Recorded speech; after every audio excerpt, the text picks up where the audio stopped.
വിശുദ്ധ കുരിശിൻ്റെ അടയാളത്താൽ ഞങ്ങളുടെ ശത്രുക്കളിൽ നിന്ന് ഞങ്ങളെ രക്ഷിക്കണമേ. ഞങ്ങളുടെ തമ്പുരാനെ, പിതാവിൻ്റെയും പുത്രൻ്റെയും പരിശുദ്ധാത്മാവിൻ്റെയും നാമത്തിൽ ആമേൻ. യഹോയാക്കീമിൻ്റെ കാലത്ത് ബാബിലോൺ രാജാവായ നബൂഖദ്നേസറിൻ്റെ ആക്രമണമുണ്ടായി. യഹോയാക്കീം 3 വർഷം അവനെ കീഴ്പ്പെട്ടിരുന്നു. പിന്നീട് അവനെ എതിർത്തു. തൻ്റെ ദാസന്മാരിലൂടെ അരുളി ചെയ്തതുപോലെ യൂദായെ നശിപ്പിക്കാൻ യഹോയാക്കീമിനെതിരെ കർത്താവ് കൽദായർ, സിറിയാക്കാർ, മോവാബ്യർ, അമ്മോന്യർ എന്നിവരുടെ സേനകളെ അയച്ചു. മനാസയുടെ പാപങ്ങൾക്കും അവൻ ചൊരിത നിഷ്കളങ്ക രക്തത്തിനും ശിക്ഷയായി തന്നെ യഹോയാക്കീമിൻ്റെ മരണശേഷം പുത്രൻ യഹോയാക്കിൻ യൂദയായുടെ 18ാമത്തെ രാജാവായി. ഈജിപ്ത് തോട് മുതൽ യൂഫ്രട്ടീസ് നദി വരെയുള്ള തൻ്റെ സമ്പത്തെല്ലാം ബാബിലോൺ രാജാവ് പിടിച്ചടക്കിയതിനാൽ ഈജിപ്ത് രാജാവ് ദേശത്തിന് പുറത്തു വന്നില്ല. അവൻ ജെറുസലേമിൽ 3 മാസം ഭരിച്ചു. അവനും കർത്താവിൻ്റെ മുമ്പിൽ തിന്മ പ്രവർത്തിച്ചു. അക്കാലത്ത് ബാബിലോൺ രാജാവായ നബൂഖദ്നേസർ ജെറുസലേം വളഞ്ഞു.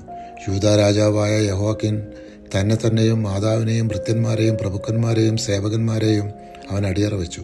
ബാബിലോൺ രാജാവ് അവനെ തടവുകാരനാക്കുകയും ദേവാലയത്തിലെയും കൊട്ടാരത്തിലെയും നിധികൾ കൊള്ളയടിക്കുകയും ഇസ്രായേൽ രാജാവായ സോളമൻ കർത്താവിൻ്റെ ആലയത്തിനു വേണ്ടി നിർമ്മിച്ച സ്വർണ്ണപാത്രങ്ങൾ കഷ്ണങ്ങളാക്കുകയും ചെയ്തു.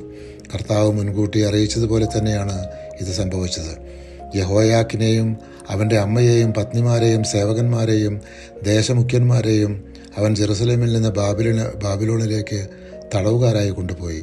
ബാബിലോൺ രാജാവ് യഹോയാക്കിൻ്റെ പിതൃസഹോദരനായ മത്താനിയായെ പകരം യൂദയായുടെ 19ാമത്തെ രാജാവാക്കുകയും അവൻ്റെ പേര് സെദക്കിയ എന്ന് മാറ്റുകയും ചെയ്തു. അവൻ ജെറുസലേമിൽ 11 വർഷം ഭരിച്ചു. അവനും കർത്താവിൻ്റെ മുമ്പിൽ തിന്മ പ്രവർത്തിച്ചു. കർത്താവിൻ്റെ കോപം ജെറുസലേമിനും യൂദായ്ക്കുമെതിരെ ജ്വലിച്ചു. അവിടുന്ന് അവരെ തൻ്റെ മുമ്പിൽ നിന്ന് തള്ളിക്കളഞ്ഞു. സെദക്കിയ ബാബിലോൺ രാജാവിനെ എതിർത്തു. സെദക്കിയയുടെ കാലത്ത് ബാബിലോൺ രാജാവായ നബൂഖദ്നേസർ ജെറുസലേമിനെ ആക്രമിച്ച് ചുറ്റും ഉപരോധം ഏർപ്പെടുത്തി. നഗരത്തിൽ ക്ഷാമം വളരെ രൂക്ഷമായി. ജനത്തിന് ഭക്ഷിക്കാൻ ഒന്നും ഉണ്ടായിരുന്നില്ല. കൽദായർ നഗരം വളഞ്ഞിരുന്നെങ്കിലും കോട്ടയിൽ പിളർപ്പുണ്ടാക്കി. പരിശുദ്ധാത്മാവെ, തിരുവചനത്തിൻ്റെ അനന്തശക്തിയാൽ ആത്മാവിൻ്റെ ബലങ്ങളും ദാനങ്ങളും നൽകി തീക്ഷ്ണതയാൽ ഞങ്ങളെ ജ്വലിപ്പിക്കണമേ. ആമേൻ.